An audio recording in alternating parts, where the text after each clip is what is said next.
¿Qué tal? ¿Cómo están? Muy buenas tardes. Qué gusto que terminen con nosotros una semana más aquí en la UNAM Responde, este espacio universitario que está dando seguimiento a la pandemia y que nos invita pues a atender todos aquellos fenómenos relacionados con la interacción social.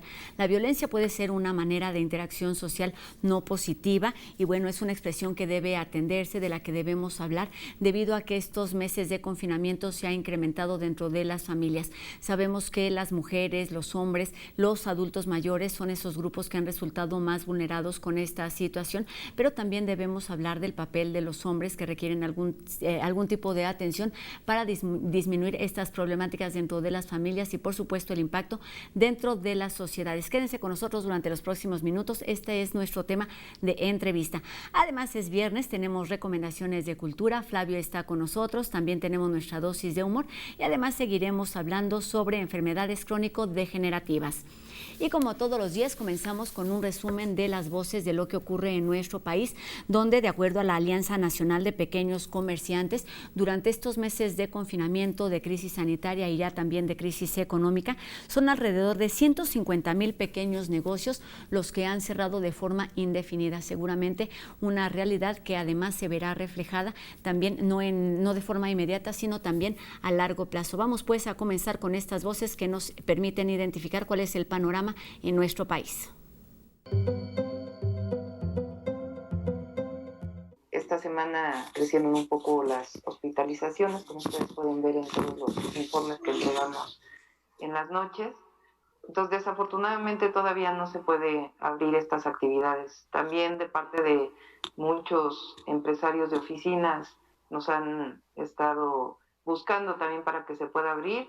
Entonces, lo que hacemos es preparamos todos los protocolos al momento que se pueda, pero en la próxima semana no tenemos pensado abrir ninguna nueva actividad. Yo los invito de verdad a que sigamos estas recomendaciones, a que nuestros centros de trabajo incentivamos a que la gente que pueda trabajar desde casa lo haga. Aquí cotidianamente comentamos pues que hemos hecho estos esfuerzos para que todos trabajemos desde casa cuando la tecnología lo permite, cuando el tipo de actividad lo permite. Dado que vamos a entrar precisamente a estos 3 días, sábado, domingo, lunes, 31 de octubre, 1 y 2 de noviembre, en donde vamos a tener una situación especial en términos de la importancia de la reunión familiar, comunitaria, colectiva, pero recordar que estos 3 días, además de que van a ser formalmente declarados como días de luto nacional, es muy importante hacer conciencia o mantener la conciencia del riesgo de que nos contagiemos o de contagiar a otros. Nada más mañana empieza el luto de 3 días, el homenaje a quienes han perdido la vida por el COVID. Mañana ya se terminan de montar las ofrendas de aquí del Palacio, que están dedicadas a los difuntos. Vuelvo a hacer el llamado de ayer, que no se puede ir a los cementerios, además es muy triste la situación. Así como en Europa se han reiniciado distintas medidas restrictivas para evitar esta segunda o disminuir esta segunda ola de contagios, en países como Estados Unidos, que está por vivir una elección presidencial el próximo 3 de noviembre, pues se han creado también algunas estrategias y alrededor de 80 millones de ciudadanos han emitido ya su voto adelantado con el objetivo de disminuir los riesgos de contagio por COVID-19. Vamos enseguida a conocer cuál es la situación en números a nivel internacional. El mundo acumula más de 45 millones de casos de COVID-19 y más de 1.1 millones de muertes relacionadas. Estados Unidos registró 88,521 casos de COVID-19 en las últimas 24 horas, su mayor aumento diario desde que inició la pandemia. El país suma 8,994,934 contagios. Bélgica anuncia un número récord de ingresos hospitalarios. 6.187 pacientes fueron admitidos en las últimas 24 horas por COVID-19. Rusia informa su mayor incremento de casos en 24 horas, con 18.283 nuevos contagios. Alemania reporta 18.681 nuevos casos, su mayor aumento diario. Hungría alcanza nuevo récord de infecciones diarias, con 3.286 nuevos contagios. El gobierno húngaro extendió el cierre de fronteras por un mes más. Colombia reporta 11.187 nuevos casos, primera vez en 2 meses que el país supera los 10.000 contagios diarios. México llegó a las 90.773 muertes por COVID-19, mientras que los casos confirmados alcanzan los 912.811. Francia inicia este viernes su segundo confinamiento nacional, que durará hasta el 1 de diciembre. Japón supera los 100.000 casos de COVID-19. En China, la región de Xinjiang suma 14 nuevos contagios, para un total de casos activos hasta el momento de 197. Taiwán cumplió 200 días consecutivos sin registrar un caso de transmisión local. En España, identifican la mutación del coronavirus SARS-CoV-2 que se ha expandido mayormente por Europa. Mónaco anuncia toque de queda por un mes, de las 8 p.m. a las 6 a.m. hora local, a partir de la medianoche del sábado. La alternativa más confiable para contrarrestar los efectos de esta pandemia es darle seguimiento a todas esas indicaciones que nos hacen llegar los científicos e investigadores de México y del mundo. Aquí, como todas las tardes, el doctor Carlos Rosales del Instituto de Investigaciones Biomédicas nos da respuestas que pueden ser de utilidad, y esta tarde se refiere a las cifras, a los números que están sucediendo en nuestro país, esto con relación a lo que ocurre en otros países como España y Estados Unidos. Gracias, Rosa. Muy buenas tardes. Ha pasado otro mes de esta pandemia y veremos ahora cómo se está desarrollando en el mundo y México. Habíamos visto que en Estados Unidos, que es el país que va en primer lugar, se veía en septiembre una pequeña disminución de casos. Ahora eso se ha revertido y desde octubre han tenido un aumento muy grande de casos nuevos cada día. En Europa la situación es similar y aún peor. A finales de septiembre parecía que ya se había controlado y ahora durante octubre el número de casos ha crecido en forma impresionante.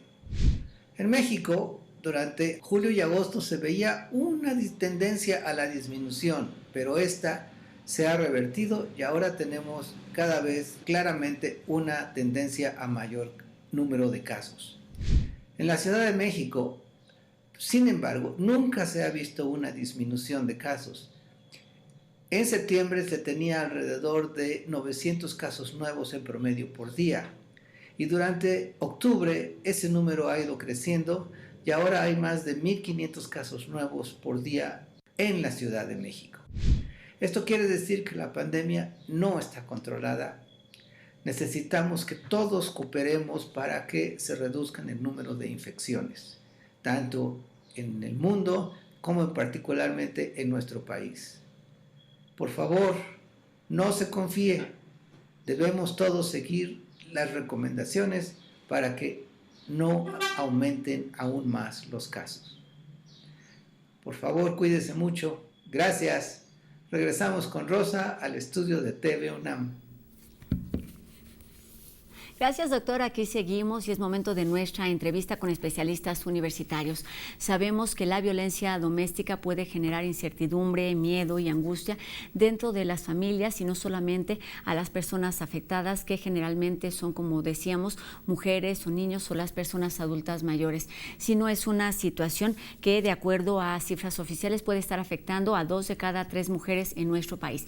¿Qué hacer para prevenir o para controlar esta situación? De esto estaremos conversando esta tarde con nuestra invitada, la doctora Albaluz Robles Mendoza, quien es miembro del proyecto de investigación interdisciplinario sobre cuerpo, emociones y género de la FES Iztacala de nuestra universidad. ¿Cómo está, doctora? Un gusto saludarla en este espacio universitario. Muchas gracias, buenas tardes. Bien, muy bien, gracias. Pues hemos hablado aquí en este espacio en algunos otros momentos de esta que es considerada también la otra pandemia, una situación que se ha pues agudizado durante esta pandemia, durante estos meses de confinamiento. Pero antes de comenzar con este tema delicado, doctora, debido también a su experiencia, usted se ha dedicado desde hace ya varios años a hablar y a referirse y a investigar lo que sucede con estos temas de género. Empecemos por entender o por identificar a qué nos referimos exactamente cuando hablamos de feminismo o de feminismos y de masculinidad o masculinidades. Es un tema complejo, pero estaría bien ponerlo sobre la mesa para identificar estos roles de género en las familias y en la sociedad. Ok, muchas gracias por la invitación y bueno, tratando de ubicar la temática, cuando hablamos de feminismo estamos hablando de un movimiento social y político que está encargado de la valoración de los derechos humanos y de la reivindicación de las mujeres, ¿no? Entonces, en ese sentido, existe ya muchísimos años de trascendencia de este movimiento político y social, y bueno, lo importante aquí es que no lo podemos equiparar a las masculinidades.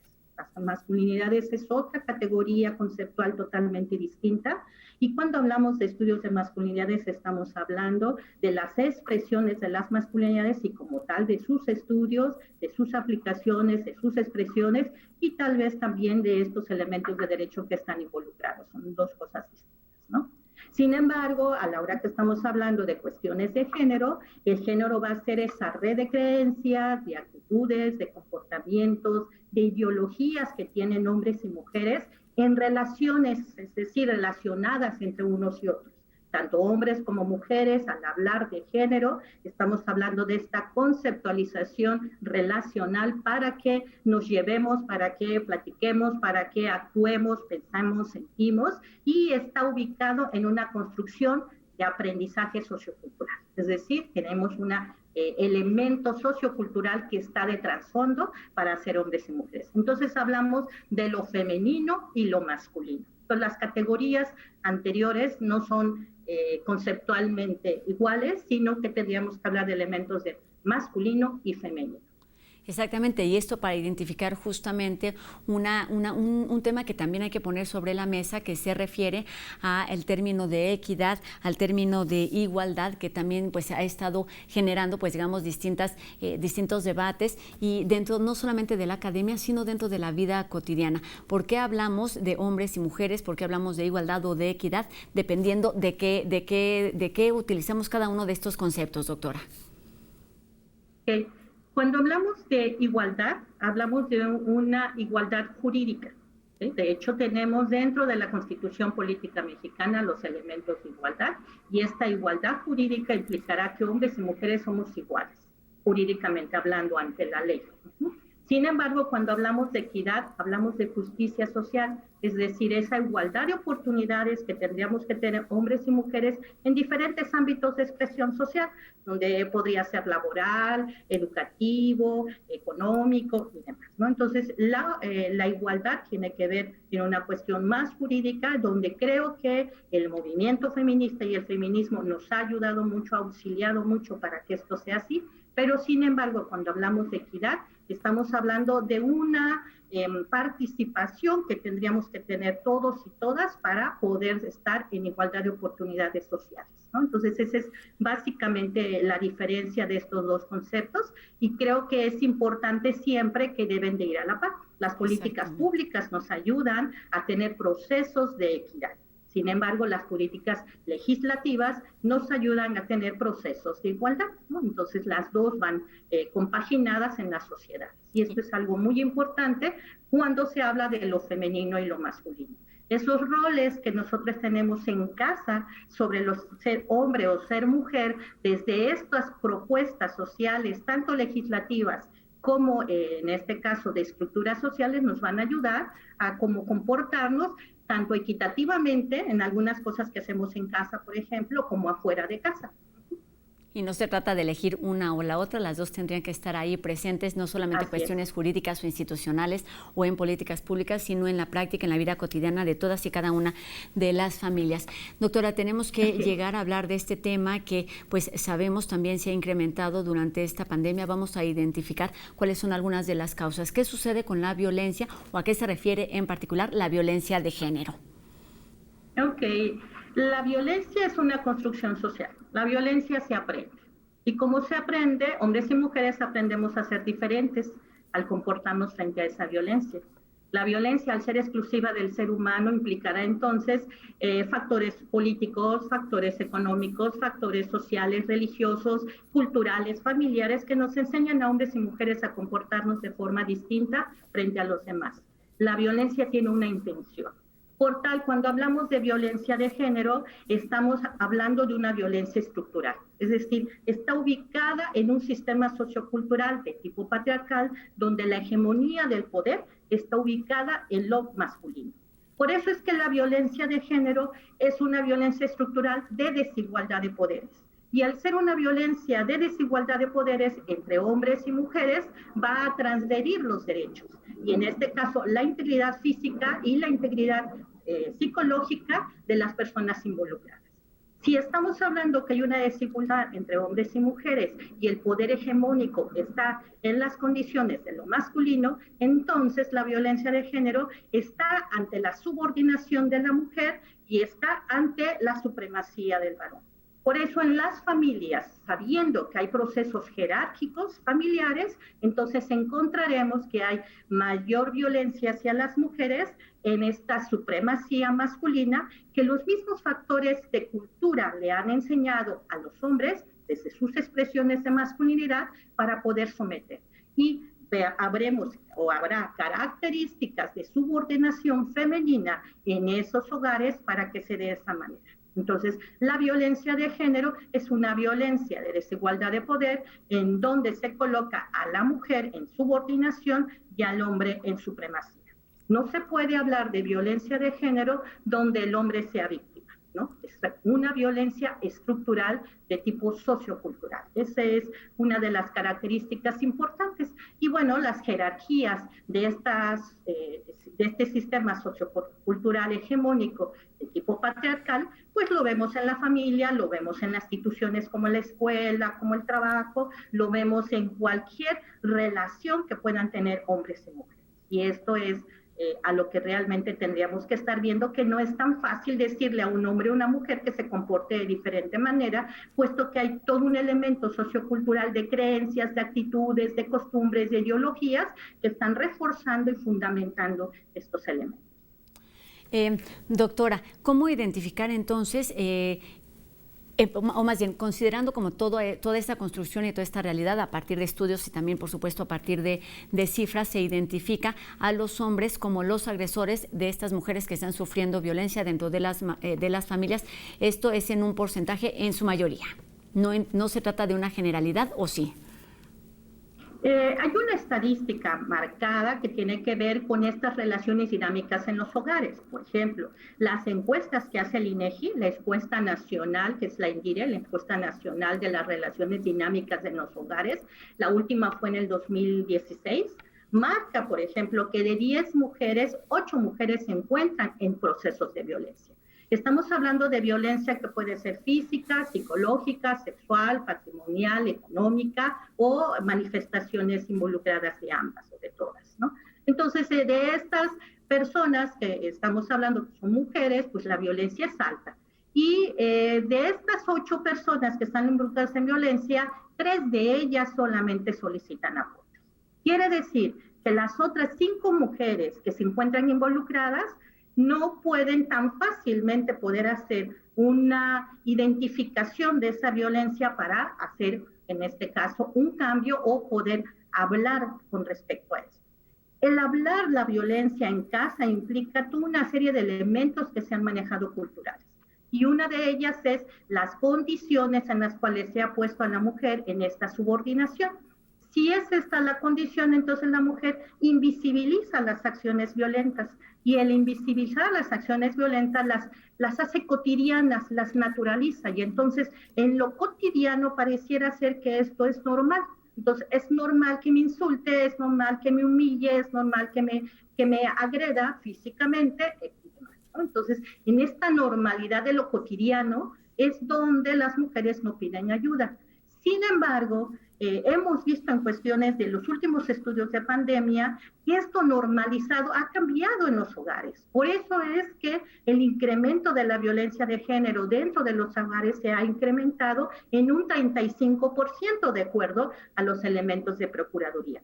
Y solo estoy hablando de ese 35% que denuncia. O sea, si estamos diciendo que de 10 mujeres, 8 le sucede y de esas 8, 3 solamente lo dicen, estas 3 en ese 35% es su incremento. Entonces, quiere decir que se ha manejado como un crimen oculto, un crimen no hablado, un crimen que está presente, una desvalorización de los derechos de las mujeres y en este caso de su integridad física, psicológica, emocional, sexual y demás.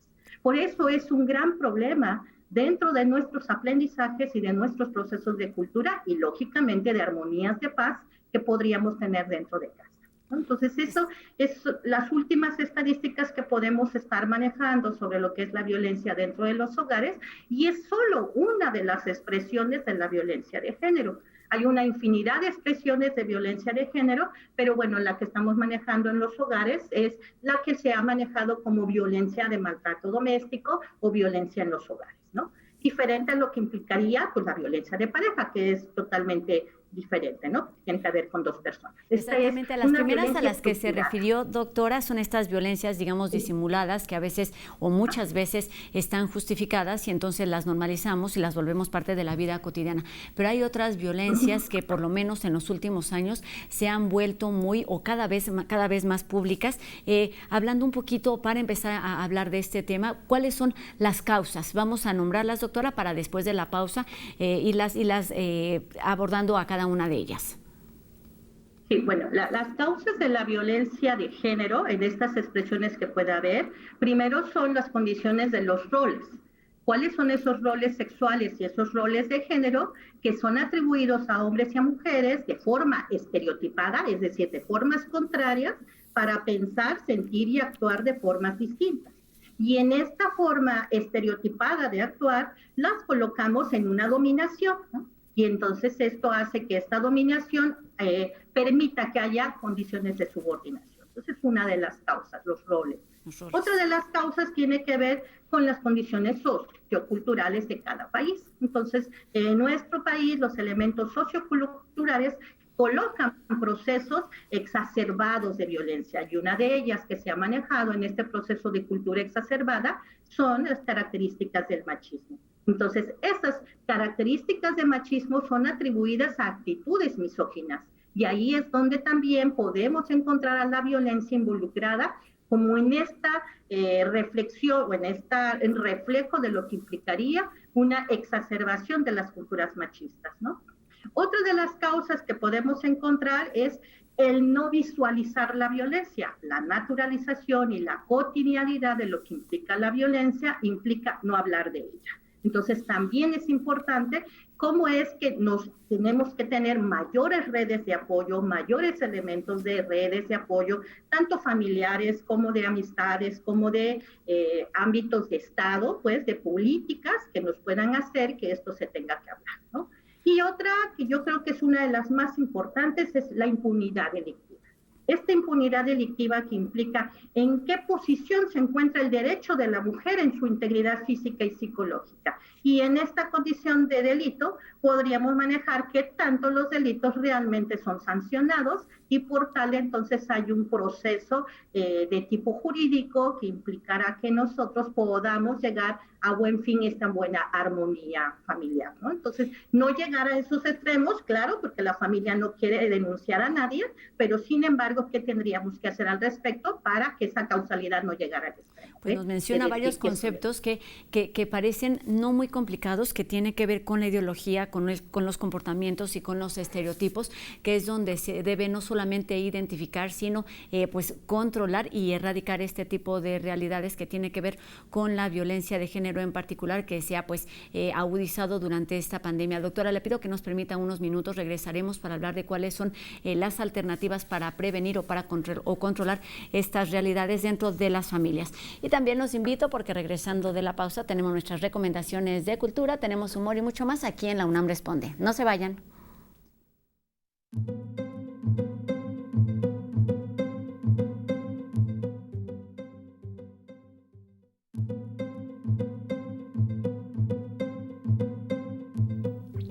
Ya estamos de regreso en la UNAM Responde, ya es fin de semana y nuestra principal recomendación es disfrutar de la festividad de Día de Muertos desde casa.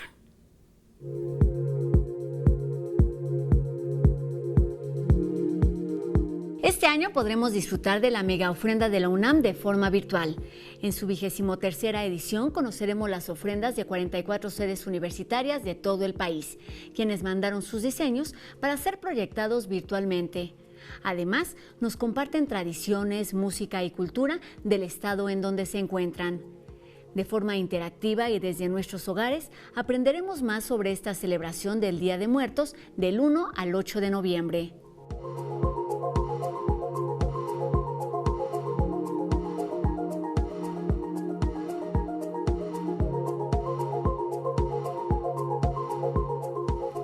En la mega ofrenda virtual de este año también podrás votar por tu ofrenda favorita y participar en otros concursos como el de Caracterízate de una Catrina, la mejor foto con cubrebocas desde Zoom y por la mejor calaverita literaria en la que aún puedes participar con tu composición.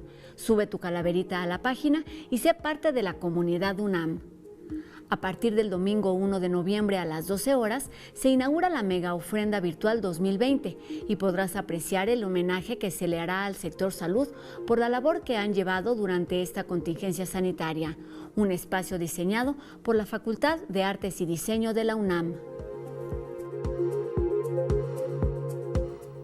Ahí está la invitación para disfrutar desde el 1 hasta el 8 de noviembre de forma virtual la mega ofrenda de nuestra universidad.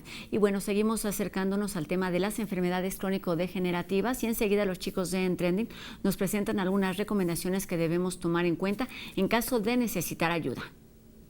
En 2015, según estadísticas del Instituto Mexicano del Seguro Social, 14% de los enfermos por diabetes fallecieron. Esta es la tasa de letalidad más alta entre todas las enfermedades crónico-degenerativas que afectan a la población mexicana.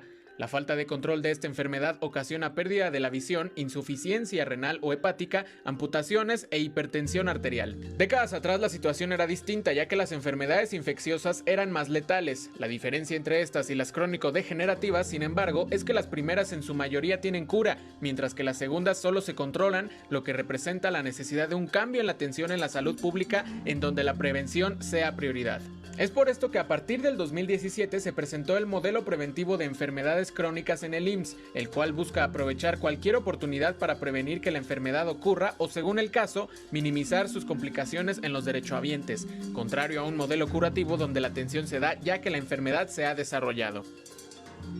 Parte de las medidas preventivas que otras organizaciones mundiales han señalado dependen de los hábitos de las vidas de las personas. La Organización Panamericana de la Salud, a través de un manual para la prevención de estas enfermedades, estableció una serie de factores cambiables para prevenir que aparezcan o crezcan los padecimientos. Estos son mejorar la alimentación, especialmente la disminución en la ingesta de calorías, así como grasas saturadas, evitar el tabaquismo y el consumo en exceso de alcohol y eliminar el sedentarismo, que es la ausencia de actividad física mínima. En México, particularmente para la atención de la diabetes, el Instituto Nacional de Ciencias Médicas y Nutrición Salvador Subirán implementó el Centro de Atención Integral del Paciente con Diabetes, cuyo objetivo es dar seguimiento a los pacientes a través de intervenciones multidisciplinarias, con la atención de expertos en endocrinología, nutriología, psicología, odontología, oftalmología y psiquiatría. Este programa está destinado para personas de 18 a 70 años de edad que hayan sido diagnosticados con diabetes mellitus tipo 2 y podrán recibir un tratamiento de prevención integral en una de las mejores instituciones médicas de América Latina. Es momento de relajar nuestra mente. Vamos a ver qué nos prepararon para esta tarde los chicos de No Memes. ¿Qué pasó? ¿Otra vez? Ay, una disculpa. Me informan que ya volvimos a interrumpir a la UNAM Responde. No era nuestra intención, pero bueno, pues ya que, miren, y como ya interrumpimos, pues vamos directo con este mini fragmento de No Memes cargado de tecnología.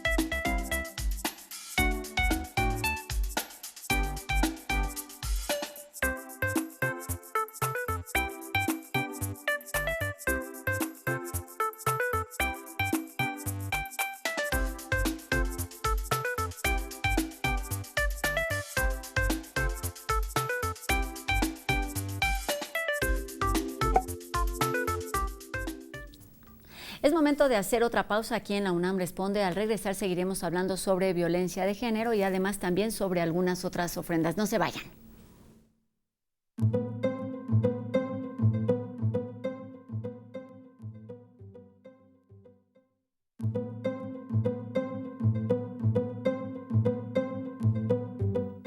Ya estamos de regreso en este último bloque de la UNAM Responde y vamos con otra pieza que nos prepararon los chicos de Trending sobre enfermedades crónico-degenerativas. Las enfermedades crónico-degenerativas son todas aquellas que van degradando físicamente, de manera lenta y gradual, a quienes las padecen, provocando desequilibrios y afectaciones en órganos y tejidos. Suelen ser hereditarias, aunque también pueden ser adquiridas entre la población por factores como el envejecimiento, la obesidad o por llevar un estilo de vida con sedentarismo, malos hábitos alimenticios como el consumo excesivo de sales, azúcares, grasas saturadas, alcoholismo y tabaquismo, por mencionar algunos.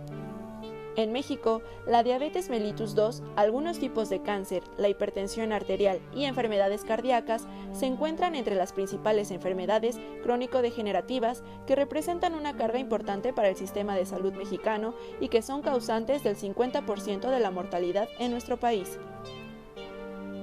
Con la situación epidemiológica que vivimos, estas enfermedades han sido puestas en segundo plano en el sector salud ante los riesgos de contagio por COVID-19. Seguimos reflexionando sobre violencia de género con nuestra invitada de hoy, la doctora Albaluz Robles Mendoza, quien pertenece al proyecto de investigación interdisciplinario sobre cuerpo, emociones y género de la FES Iztacala. Doctora, ya hablábamos en este primer bloque pues de algunos conceptos que pueden parecer muy generales, también hablábamos de todas esas causas y en este segundo bloque parece necesario e indispensable hablar de cómo identificar todas esas situaciones de riesgo que se presentan dentro de las familias.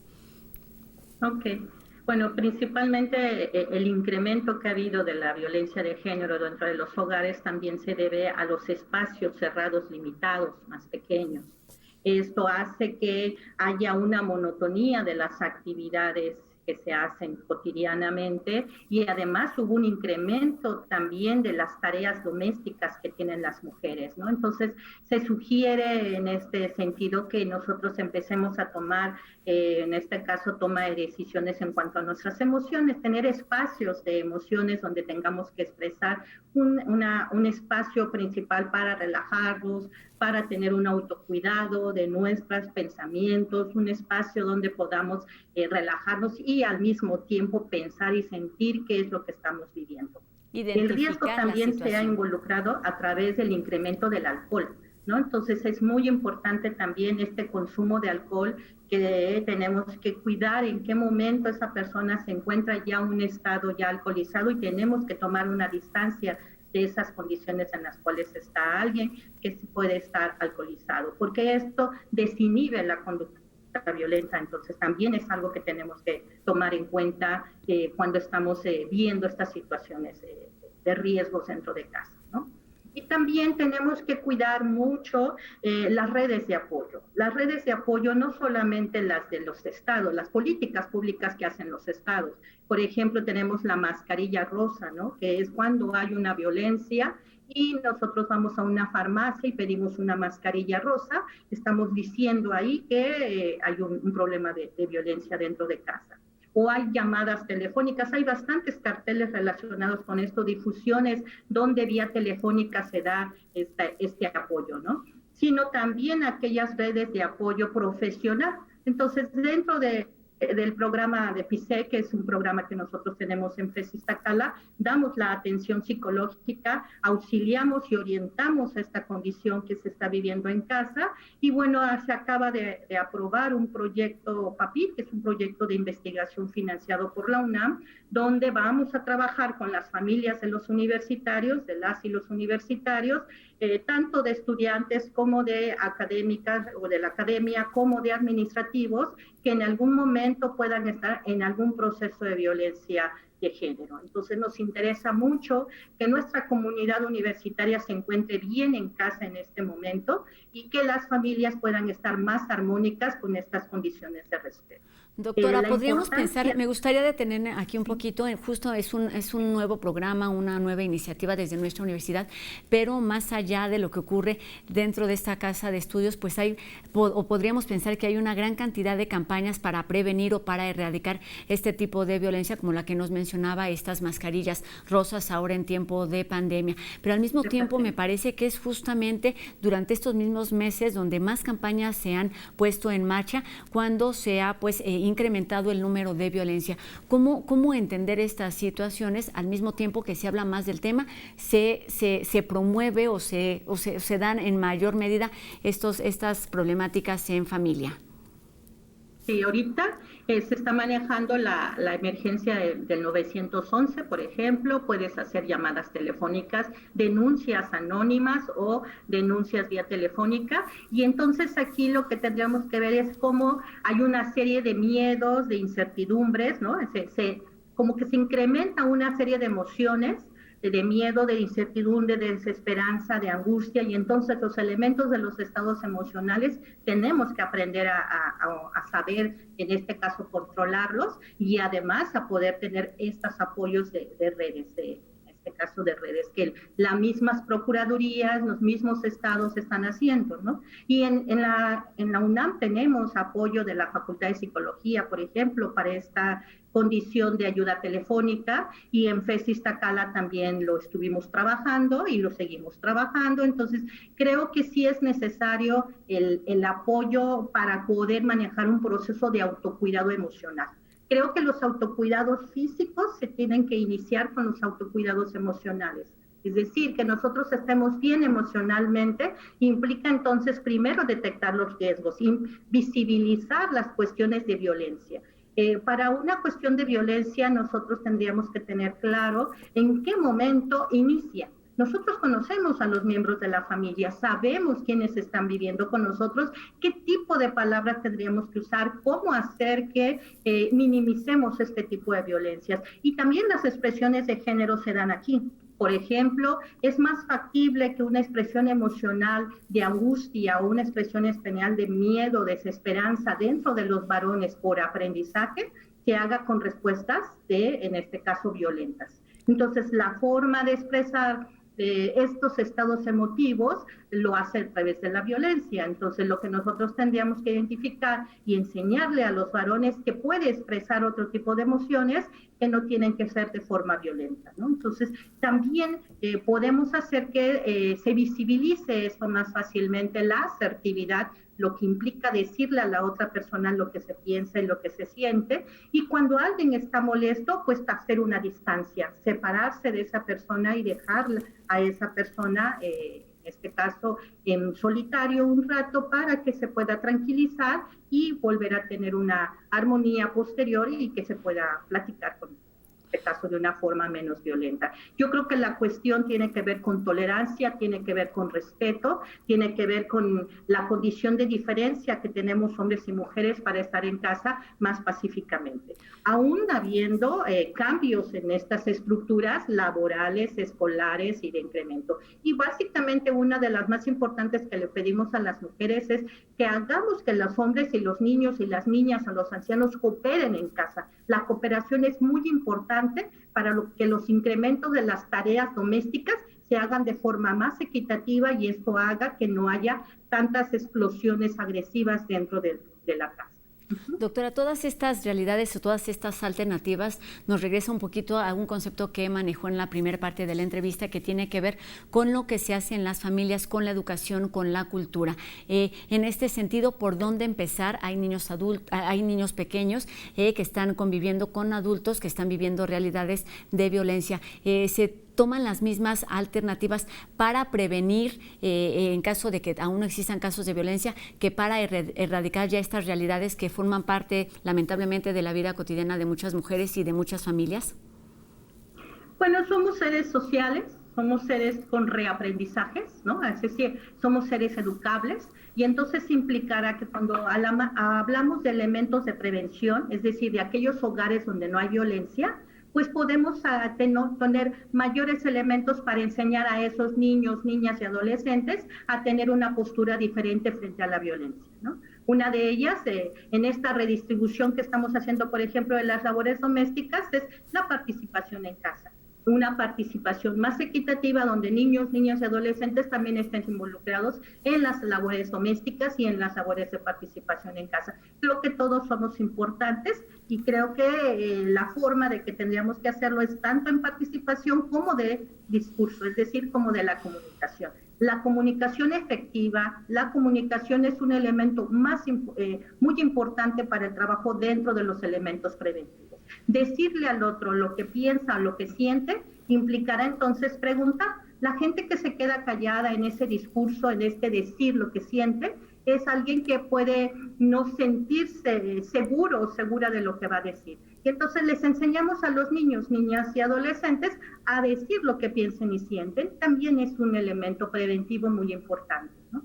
También es importante el estar comunicados, es decir, el conocer, el poder ver que estamos viviendo una sociedad diferente. Los cambios socioculturales tienen que empezar desde casa. Y entonces, si nosotros seguimos arraigados a cambios de minusvalía de las personas, pues es lógico que se va a seguir reproduciendo. Entonces, aquí lo que tenemos que ver es que estamos en sociedades diversas, que estamos en sociedades de respeto a la diferencia y que estamos en sociedades donde tenemos que hacer nuevos cambios. Y esta pandemia nos está llevando a tener nuevas normalidades, nuevas formas de tener relaciones entre hombres y mujeres, nuevas formas de comportarnos entre hombres y mujeres. Entonces, creo que en esta reeducación que tenemos en nuestro autocuidado de salud, también tendríamos que tener un autocuidado de la salud mental, es decir, un autocuidado emocional. Y entonces, pues darnos chance de sentirnos mal. Hombres tienen oportunidad de decir que se sienten mal, que están molestos, que están sensibles, que tienen ganas de llorar, porque esto los está desesperando, lo pueden hacer sin sentir que pueden ser criticados por el otro. Entonces, los sentimientos, las emociones en estos nuevos contextos deben de expresarse. Esta supresión emocional que se ha tenido por la nueva pandemia es estar siempre en la incertidumbre y siempre como si estuviéramos atorados emocionalmente. Entonces, es importante que las familias tengan esos espacios, ¿no? Doctora, en este sentido, pues también es importante, y lo ha sido desde hace ya muchos años, se ha puesto sobre la mesa la importancia de sensibilizar y de concientizar a todas esas personas que no están directamente involucradas con este tipo de realidades. ¿Por qué es útil dentro de un ámbito colectivo? Primero, creo que la sensibilización de cualquier persona que pueda sentir que esto no es importante es porque puede tener una resistencia al cambio, ¿no? Entonces, primero hay que ver que esta falta de sensibilidad implicará que no quiere hacer el cambio porque tiene resistencia a lo que viene, ¿no? Y es mejor como que es más fácil quedarnos en lo que hay a querer hacer el cambio, ¿no? Entonces, creo que también tiene que ver con la poca importancia que se le da. Pero también tiene que ver con nuevas propuestas. Una de ellas siempre han sido las legislativas, ¿no? En estos cambios legislativos, si nosotros hacemos valer nuestros derechos, si nosotros conocemos que hay nuevas legislaciones sobre la igualdad, entonces nos damos cuenta que puede haber un cambio. A veces es porque no lo conocemos y entonces esto hace que las culturas sigan pensando en que históricamente hay que quedarnos con lo que ya existe. Pero creo que hemos crecido como personas y una de las cosas más importantes que creo que se ha familiarizado en esta pandemia es la parte internacional, ¿no? La cultura, las diferentes culturas, las formas de expresión de las diferentes formas de ser hombres y mujeres ha abierto una forma de expresarse diferente. Por ejemplo, en la academia, el tener gente de Argentina, de Colombia, con diferentes formas de ser, nos ha abierto panoramas de estudio. Entonces, creo que eso es importante, conocer a los europeos, conocer a los latinos, conocer estas formas de comportarnos, nos va a abrir formas también de llevarnos en este proceso de respeto, en este proceso de igualdad dentro de casa, a comportarnos de forma distinta, ¿no? Entonces, creo también que tenemos que ser sensibles a los cambios, pero de ver que los cambios en estas sensibilizaciones, el manejo de una resistencia común, que es natural, pero que al mismo tiempo implica también tener que afrontar los nuevos retos que los cuales nos vamos a enfrentar. Y requiere, por supuesto, de una cierta apertura para conocer, para reeducarnos y para comportarnos de una manera distinta a como lo venimos haciendo, claro. Doctora, antes de terminar, me gustaría que nos hablara, ya lo mencionó en algún momento, de este proyecto que se realiza desde la FES Iztacala, que tiene que ver con un proyecto de investigación interdisciplinario sobre cuerpos, emociones y género. ¿Cuál es el objetivo y qué están buscando? ¿Quiénes están trabajando ahí? ¿Y cuál es la importancia de ponerlo en marcha precisamente en medio de esta emergencia sanitaria? Sí, bueno, iniciamos desde marzo de este año con el proyecto, es decir, no solamente es un proyecto a futuro, bueno, está aprobado actualmente, pero es un proyecto que ya inició por esta necesidad de darle respuesta a la comunidad académica, principalmente al estudiantado de nivel presencial, en el cual el llevarlos a nuevas transformaciones de su educación en línea empezó a tener estados emocionales alterados, ¿no? Entonces, nos interesaba que siguieran con la educación, pero ¿qué pasaba con esas emociones y qué implicaba sus estados psicológicos, ¿no? Entonces, nuestro objetivo es identificar esos factores psicosociales y socioemocionales que están involucrados las y los estudiantes de la FES Iztacala y de la UNAM en general, en comparativa con otras universidades, tanto nacionales como extranjeras, que nos ayuden a poder darles elementos de autocuidado, de su salud psicológica y de su salud mental y por tal de su salud física, manejar también algunas herramientas post pandemia, de tal forma que podamos auxiliar posterior a la pandemia en la nueva inserción de la normalidad que se va a tener cuando regresemos a aulas, y que en algún momento también aprendamos a hacerlo para futuras pandemias, es decir, cómo tendríamos que involucrarnos para nuevas pandemias de tal manera que aprendamos de esta y que aprendamos también a tener elementos de autocuidado. Y el autocuidado emocional es la que más nos interesa, porque los procesos emocionales son sociales. Entonces, la parte social implica cómo saber manejar esto con los miedos colectivos, con los procesos de incertidumbre de lo que podría ser futuros, y en este caso la base principal es trabajar con las familias de las y los estudiantes de la universidad, ¿no? Estabiliza su nivel escolar. Esa es la base de este estudio, y agradecemos mucho a la UNAM en haber sido un buen proyecto para que fuera financiado como proyecto PAPIT. Exactamente, es por supuesto un trabajo que se está trabajando en este momento y que tiene vistas a un futuro, así como otros conceptos, pero para terminar esta entrevista, doctora, me gustaría que nos hablara justamente de lo que parecería un concepto básico y no muy complicado de aplicar, que es este respeto, esta cultura de respeto a todos los niveles, y si no la tenemos, pues la importancia de reeducarnos en esta línea con respecto no solamente, me parece, a la violencia de género, sino a la violencia toda, que se presenta dentro de las sociedades y dentro de las familias. Sí, la cultura de respeto tiene que ver con la cultura de paz, ¿no?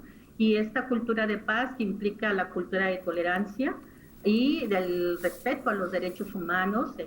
Los derechos humanos en esta magnificencia o la magnitud que le estamos dando a nivel internacional, de poder colocarlo como uno de los grandes bienestares a nivel mundial, implicará que nosotros también conozcamos cuáles son esos derechos humanos, y que, bueno, los cambios constitucionales que tiene nuestro país para elevar los derechos humanos constitucionalmente implicará entonces también un cambio de reeducación y de reivindicación de la mujer, y un cambio de tolerancia y de respeto que tienen que tener estos procesos dentro de familia, ¿no? Entonces creo que es una cultura de paz de hombres, mujeres, niñas, niños, adolescentes, ancianos, es decir, de todos y todas, dentro del hogar y fuera de él, en procesos tanto o en lugares como escolares como laborales, y que creo que esto lo que va a ayudar básicamente va a ser a la disminución de la violencia. Yo no hablo de erradicar, porque la erradicación para mí no existe, eso implicaría romper de tajo, y no podemos romper de tajo. Tenemos que aprender a deconstrucción, esta deconstrucción, aprender a vivir de una forma diferente. Y para llegar a estos grandes niveles que nos menciona, doctora, pues es una oportunidad también estos tiempos de pandemia, donde todos estos ámbitos como la escuela, el trabajo y la casa están ahora identificados o están ahora ubicados en dentro de este ambiente que son nuestras familias, dentro de los individuos, y entonces si hacemos un trabajo de platicar, de hablar sobre los temas, pues seguramente impactará en un mediano y en un largo plazo también en las sociedades y en la disminución por lo menos de estas problemáticas que se viven y que se agudizan con distintas circunstancias y con distintos fenómenos. Doctora Alba Luz Robles Mendoza, académica de la FES Iztacala, le agradezco estos minutos para nuestro programa, para este espacio universitario. Estuvo apareciendo aquí la página para conocer a detalle este proyecto en el que están trabajando y algunos otros en los que se está trabajando dentro de la FES Iztacala. Muchas gracias y muy buenas tardes. Muchas gracias a ustedes y gracias a todos por la escucha, todos y todas. Todos tenemos algo que hacer y algo que aportar en este tema de la violencia de género, y yo diría en todas las violencias. Y bueno, para cerrar este programa nos vamos hasta el Museo de Memoria y Tolerancia. Flavio estuvo ahí, nos acerca a esta ofrenda homenaje en memoria de todos los muertos que lamentablemente han perdido la vida este año y que no han tenido la oportunidad de tener pues un funeral, y no solamente los alrededor de 90,000 personas que han perdido la vida a causa de COVID-19. Vamos a ver y a conocer esta ofrenda llena de simbolismos. Hola Rosa, buenas tardes a todos en el estudio. Hoy es un día muy especial para mí porque desde que estoy en la UNAM Responde, desde el mes de marzo, les he traído historias de diferentes comunidades vulnerables que se han visto afectadas por la pandemia de la COVID. Por aquí han pasado muchísimas historias, desde trabajadoras domésticas, trabajadoras sexuales, he ido a los panteones, he cruzado la frontera para contarles cómo viven los mexicanos en la ciudad de Los Ángeles, la situación de la COVID, he recorrido las calles de la Ciudad de México, le he pedido a muchos amigos de diferentes países como Turquía, China, Guinea, Tanzania, que nos cuenten cómo están viviendo la situación en sus países, pero hoy no tengo ninguna historia que contar, porque hoy lo que quiero hacer es un homenaje a todas esas personas que han fallecido por diferentes causas en un año donde lamentablemente no tenemos la oportunidad de poder despedirnos de nuestros seres queridos. En México llevamos más de 650,000 muertos este año, y de esos muertos 90,000 son a causa de la COVID, que es la cuarta causa de muerte del país, y todos nos hemos quedado un poco tristes, un poco huérfanos al no haber podido tener esta oportunidad.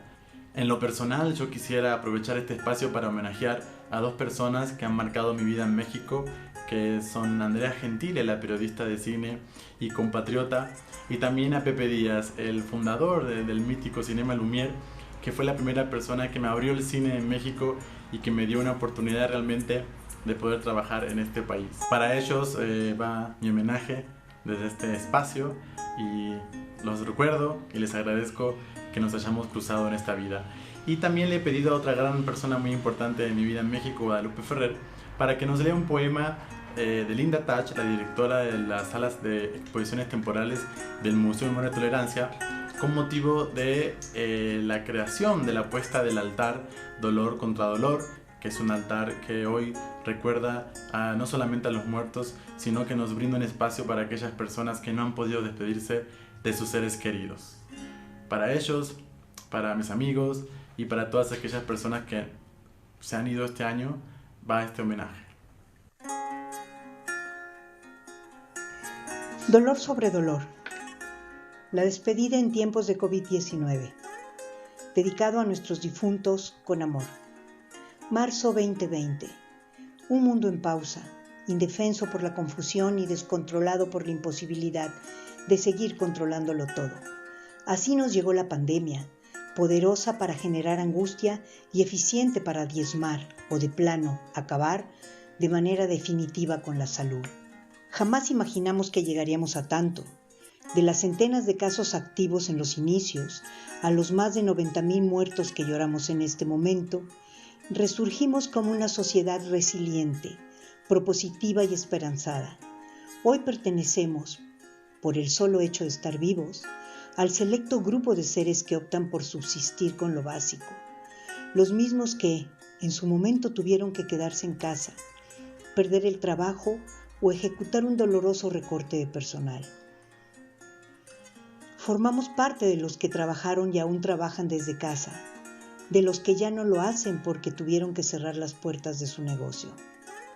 Hoy somos, sin saber hasta cuándo, sobrevivientes de un naufragio universal, pero también aprendices de una nueva existencia, de una vida que implica tremendas renuncias, además de muchas y dramáticas despedidas. Día de Muertos 2020, la mayor parte de los cementerios están cerrados.